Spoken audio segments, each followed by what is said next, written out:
ॐ नमो भगवते वासुदेवाय नारायणं नमस्कृत्य नरं चैव नरोत्तमं देवीं सरस्वतीं व्यासं ततो जयमुदीरये।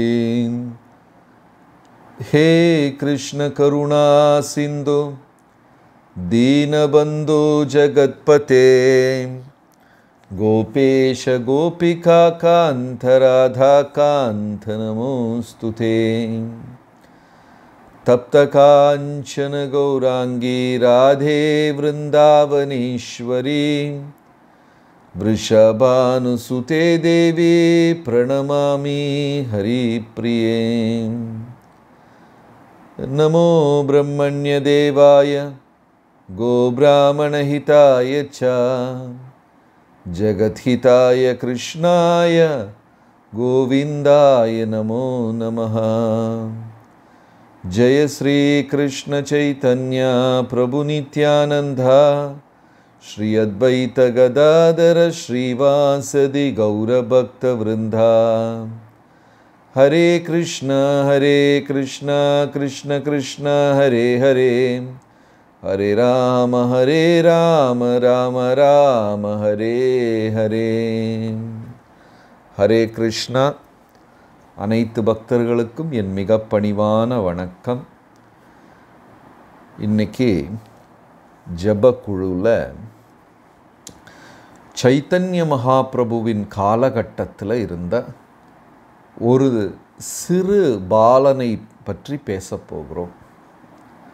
அந்த குழந்தைக்கு மகாபிரபு தீட்சை கொடுத்து கோபால் குரு அப்படின்னு பேரை வேற கொடுத்தார். கோபால் குரு. அந்த சிறு பிள்ளையை உலகத்தின் குருவாக சைத்தன்ய மகாபிரபு மாற்றினார். என்ன அந்த குழந்தையுடைய தனித்துவம் அப்படின்னு பார்க்கலாம். அந்த காலகட்டத்தில் ஒரு பக்தர் இருந்தார். எப்பொழுதுமே பகவானின் நாமத்தை இடைவிடாமல் ஜபம் செய்து கொண்டே இருப்பார். அது அப்படியே ஜபம் செய்து அவருக்கு பழக்கமாக்கி விட்டது. அவர் உறக்கத்திலேயே அந்த நாமத்தை சொல்லுவாராம். அப்படியே நாமம் சொல்லி சொல்லி சொல்லி சொல்லி ஆச்சாரிய பெருமான்கள் என்ன சொல்றாங்கன்னா, பக்தியை ஒரு பழக்கமாக்க வேண்டும் என்று சொல்கிறார்கள். பக்தி அனுசீலனம், ஒரு சீலனம், ஒரு பழக்கமாக மாற்றிக்கொள்ள வேண்டும். இப்போ சிலதெல்லாம் நமக்கு பழக்கம் இருக்கு வாழ்க்கையில். அதை யாருமே தனிப்பட்ட முறையில் கவனித்து செய்வது கிடையாது. அது அவங்க பழக்கம். இடதுகை பக்கம், இடதுகை பழக்கம், வலதுகை பழக்கம் அப்படின்னெல்லாம் பழக்கங்கள் இருக்கு. பக்தியை இப்போ நம்ம காலையில் எந்திரிக்கணும் அப்படின்னு நம்மளையவே எழுப்பி விடுகிறோம். பக்தி தொண்டுக்கு இதெல்லாம் செய்ய வேண்டும் அப்படின்னு சொல்லி நம்மளை தள்ளி செய்கிறோம். அந்த நிலை மாறி இயற்கையாக ஒரு பழக்கமாக மாறிவிட வேண்டும் பக்தி அப்படின்னு ஆச்சாரியர்கள் சொல்லுகிறார்கள். இந்த பக்தர் எப்பவுமே நாம ஜபம் இடைவிடாமல் ஜபம் செய்து அவருக்கு ஒரு பழக்கமாக மாறிவிட்டது. ஒரு நாளைக்கு காலை கடன்களை முடிப்பதற்காக அவர் வயக்காட்டு பக்கம் ஒதுங்குறார். அப்படி ஒரு காலகட்டம் இருந்தது. அன்னைக்கெல்லாம் வெளியே தானே போவாங்க. வயற்காட்டு பக்கம் ஒதுங்கும்போது அவர் என்ன செய்கிறாருன்னா, தன்னுடைய நாக்கை பிடித்து கொள்கிறார். ஏன் நாக்கை பிடிக்கிறார் அப்படின்னா, அவர் பழகி பழகி ஜபம் எப்பவுமே செய்து கொண்டே இருக்கிறார். பகவானின் நாமத்தை இயற்கையாக ஜபம் பண்ணுறாரு. இந்த நேரத்தில் ஜபம் செய்வது தவறு அப்படின்னு அவர் மனதில் ஒரு எண்ணம். அப்போதான் இந்த பாலன் அந்த வழியாக போகிறாரு. அவர் பேர் கோபால். கோபால் கேட்குறாரு, ஐயா பெரியவரே, ஏன் உங்கள் நாக்கை பிடிச்சிக்கிட்டு இருக்கீங்க? அவர் சொல்கிறாரு, இப்போ நான் ஜெபம் பண்ணுவது எனக்கு தவறு என்று தோன்றுகிறது என்கிறார். அந்த குழந்தை சிரித்து கொண்டே வேடிக்கையாக சொன்னது, இப்போ உயிர் போச்சுன்னா என்ன பண்ணுவீங்க அப்படின்னு கேட்டது. இந்த வேடிக்கையான கேள்வி பதிலை மகாபிரபு பக்கத்தில் நின்று பார்க்குறார். பார்த்த உடனே விளையாட்டாக இந்த குழந்தை இதை சொல்லி இருந்தாலும் எவ்வளவு பெரிய தத்துவத்தை சொல்லி இருக்கிறது என்று சொல்லி சைத்தன்ய மகாபிரபு அந்த குழந்தைக்கு கோபால் குரு என்று நாம தீட்சை கொடுக்கிறார். இந்த ஒரு சிறு விஷயத்தால் நீ உலகத்திற்கே குருவாக மாறிவிட்டாய் அப்படின்னு சொல்லி மகாபிரபுவின் ஒரு தனிப்பட்ட ஆசீர்வாதம் அந்த குழந்தைக்கு கிடைக்கிது. அந்த காலகட்டத்தில் இனியொரு பக்தர் இருந்தார், அபிராம டாக்கூர் அப்படின்னு அவருக்கு பேர். அவர் ரொம்ப திகில் பக்தர். ஏன்னா அவர் அந்த அளவுக்கு தூய்மையான பக்தர். போய் பகவான், அதாவது ஒரு கோயில்லையும் போய் விக்கிரகத்து முன்னாடி நமஸ்காரம் பண்ணுவார். அந்த விக்கிரகத்தில் அந்த அளவுக்கு சக்தி இல்லை என்றால் அந்த விக்கிரகம் உடஞ்சி போயிடும். பாருங்களேன், சாமி சிலைக்கு போய் நமஸ்காரம் பண்ணுறார் அவர். ஆனால் அந்த சிலையில், அந்த விக்கிரகத்தில் அவ்வளவு சக்தி இல்லைன்னா அந்த விக்கிரகம் உடஞ்சி போகுமாம். அவருடைய நமஸ்காரத்தை அந்த விக்கிரகம் ஏற்றுக்கொள்ள முடியாது. அப்படியெல்லாம் பக்தர்கள் இருந்திருக்கிறாங்க. நம்ம வேற கல்யாணத்தில் காலை நீட்டி உக்காந்துக்கிட்டு அவன் எங்காலில் உழுகலை, இவன் எங்காலில் உழுகலைன்னு குற்றம் சொல்லி கொண்டு இருக்கிறோம். நமக்கு தெரிய மாட்டேங்குது. யாராவது நம்ம காலை பிடிச்சாங்கன்னா 1/6 பாவம் நாம் ஏற்றுக்கொள்ள வேண்டுமா? எப்படி புலால் உணவு சாப்பிட்றவங்களுக்கு பாவத்தை 6ஆக பிரித்திருக்கிறார்கள். யாரு? விற்றவன், வாங்கியவன், சமையல் செய்தவன், பரிமாறியவன், உண்டவன், வெறுமனே நின்று பார்த்தவன், 6 பேருக்கும் பாவத்தை பங்கு போட்டு கொடுத்துட்டாங்க. அதே மாதிரி ஒரு மன்னன் தன் பிரஜைகளின் 1/6 பாவத்தை பெறுகிறான். அதனால தான் இந்த அரசியல்வாதிக பூரா சீக்கா செத்து போயிடுறாங்க. இருக்கிற பாவத்தை தாங்க முடியாமல் ஊர் மக்களோட 1/6 பாவம். ஒரு ஆசிரியர் மாணவர்களின் 1/6 பாவத்தை பெறுகிறார். குடும்பத் தலைவன் மற்ற குடும்பத்தில் உள்ள உறுப்பினர்களின் பங்கை பெறுகிறார். ஒரு குரு சீடனின் பாவத்தை ஏற்றுக்கொள்கிறார். இதை வேற தெரியாமல் கல்யாண வீட்டில் உட்காந்துக்கிட்டு அந்த ஆள் என் காலில் விழுகலை, இந்த பொண்ணு என் காலில் விழுகலை, காலில் விழுகலைன்னா அவ்வளவு நல்லது. இருக்கிற பாவத்தையே நம்மளால் சுமக்க முடியல. அப்படி ஒரு மகா உயர்ந்த பக்தர் அபிராம டாக்கூர்.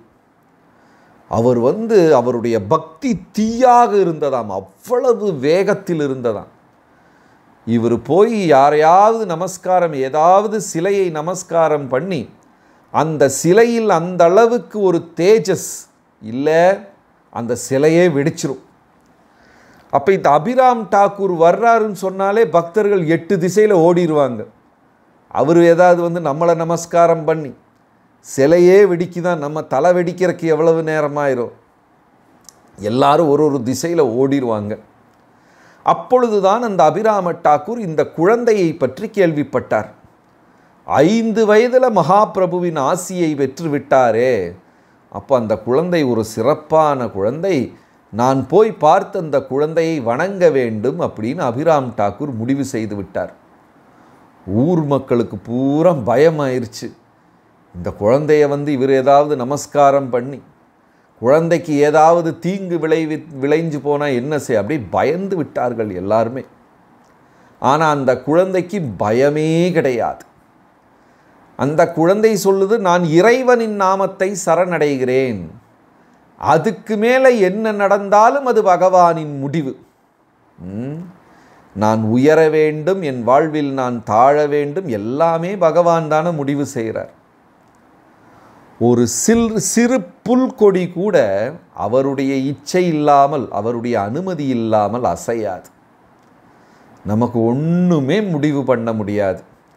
இன்னைக்கு காலையில் 11 மணிக்கு என் வாழ்க்கையில் என்ன நடக்க வேண்டும் அப்படின்னு நம்மளால் ஒரு முடிவும் பண்ண முடியாது. அதெல்லாம் ஒரு நாடகம் நடந்து கொண்டே இருக்கு. அந்த மேடையில் நாம் ஒரு கருவிகள். எப்படி அர்ஜுனர் கிருஷ்ணரிடம் பகவத்கீதையில் சொல்கிறாரோ, நிமித்தம் மாத்திரம் பவ சவ்யசாச்சின்.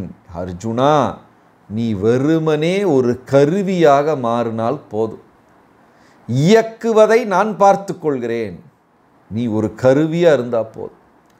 அப்படி அந்த அபிராம் டாக்கூர் வணங்க வருகிறார். இந்த குழந்தை மகாபிரபுவின் மடியில் அவ்வளவு பயமே இல்லாமல் இருக்கிறதா.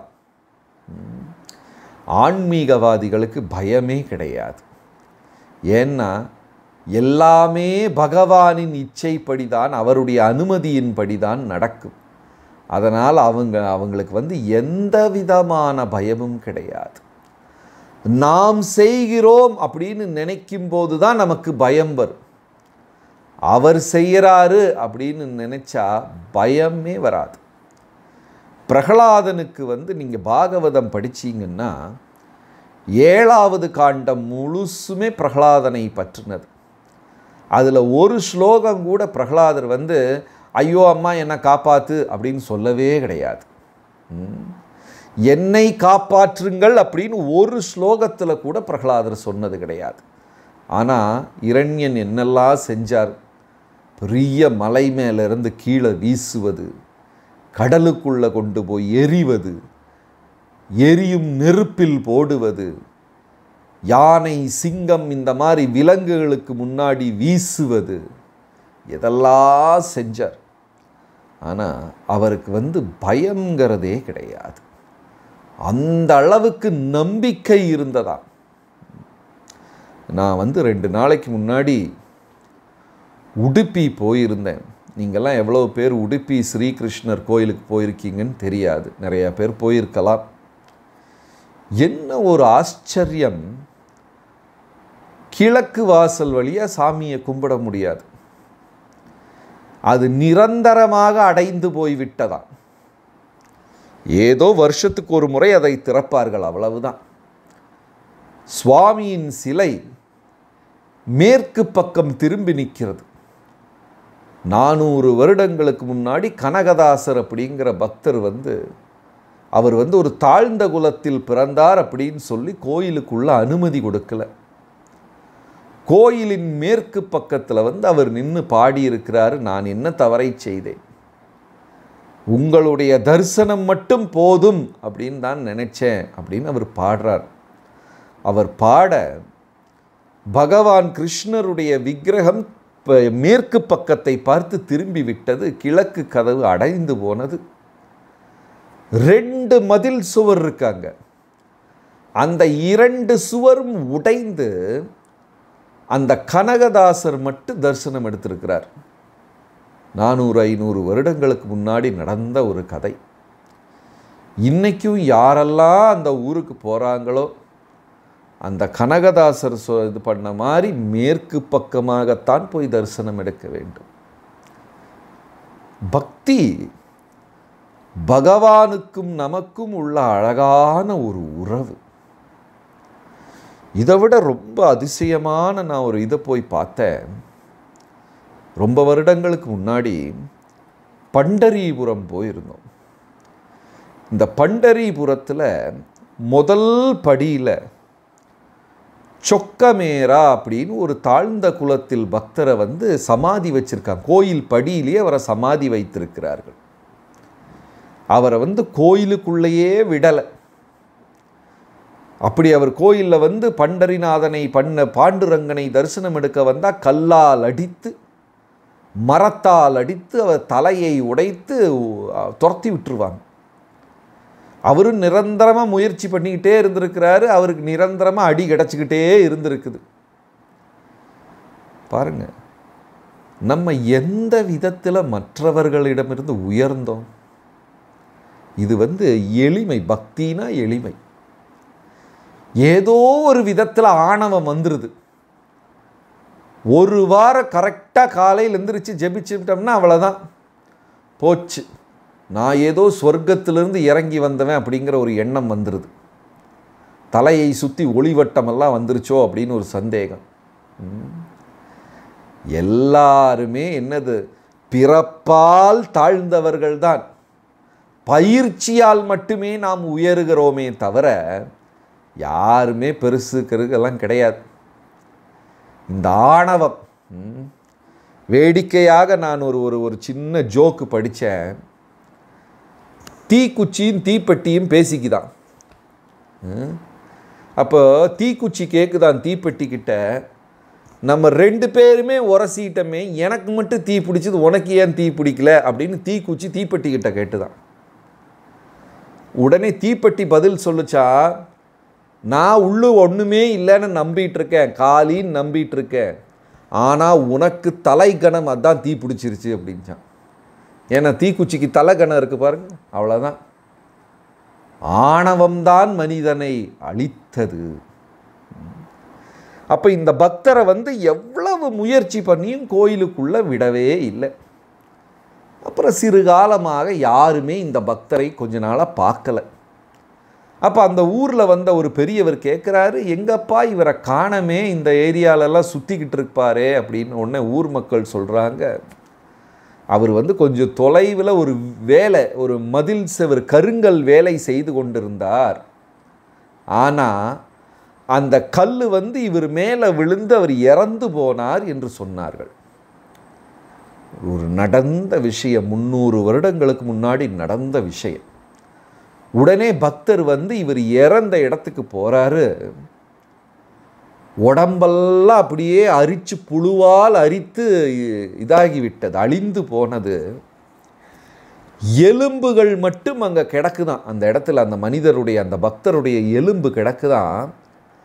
ஆனால் இவர் அங்கே போக போக போக போக அவருக்கு சத்தம் வருது. என்னதுன்னா, விட்டல விட்டல ஜெய பாண்டுரங்க விட்டலா, விட்டல விட்டல ஜெய பாண்டுரங்க அப்படின்னு நாம ஜபம் கேட்குது. இவர் பக்கத்தில் போய் இந்த கல்லை எல்லாம் பிடித்து மாற்றி விடுகிறார். உள்ள பார்த்தா அந்த எலும்புகள் ஜபம் செய்து கொண்டிருக்கிறது. விட்டல விட்டல ஜெய பாண்டுரங்க விட்டலா, விட்டல விட்டல ஜெய பாண்டுரங்க அப்படி இந்த எலும்புகள் ஜபம் செய்யுது.